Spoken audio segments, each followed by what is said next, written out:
So ఇక్కడ మనం ఆలోచించవలసింది ఏంటంటే మోకరించి ప్రార్థన చేయాలి. ఏ సమస్యకైనా సరే కొంత టైం అనేది మనకు పడుతుంది, వెంటనే జవాబు రాదు. ఎందుకంటే మనం ఇప్పుడు సపోజ్ 10th క్లాస్ ఎగ్జామ్స్ రాస్తున్నారు పిల్లలు, వాళ్ళకి రాయాలి, ఎగ్జామ్స్ రాయాలి.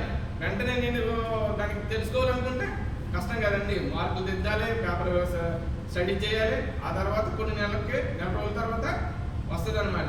ఇలాగే మనం చూసుకున్నట్లయితే ఎస్తేర్ గారు కూడా మరి ఇశ్రాయేలు ప్రజల్లో మరి చంపేయడానికి ఆమోసు పత్రం నిర్వర్తించినప్పుడు ఆ ఎస్తేర్ గారికి మాట్లాడినప్పుడు ఉపవాసం ప్రార్థన చేయడం వల్ల ఆ ఇశ్రాయేలు ప్రజలు ఆయన ఆ యొక్క శిక్ష నుంచి తప్పించబడి ఉన్నారు.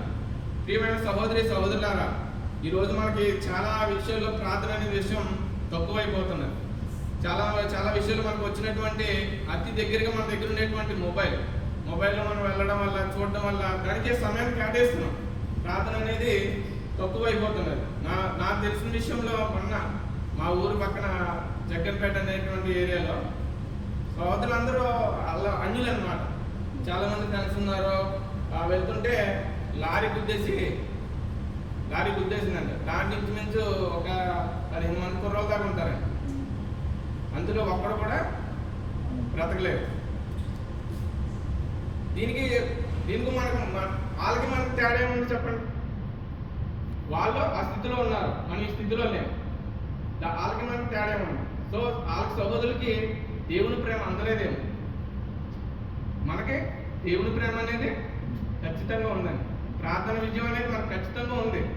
సో ఇటువంటి దుర్దినమైనటువంటి సమయంలో మనం ఉన్నాం, భయంకరమైనటువంటి దినంలో మనం ఉన్నాం.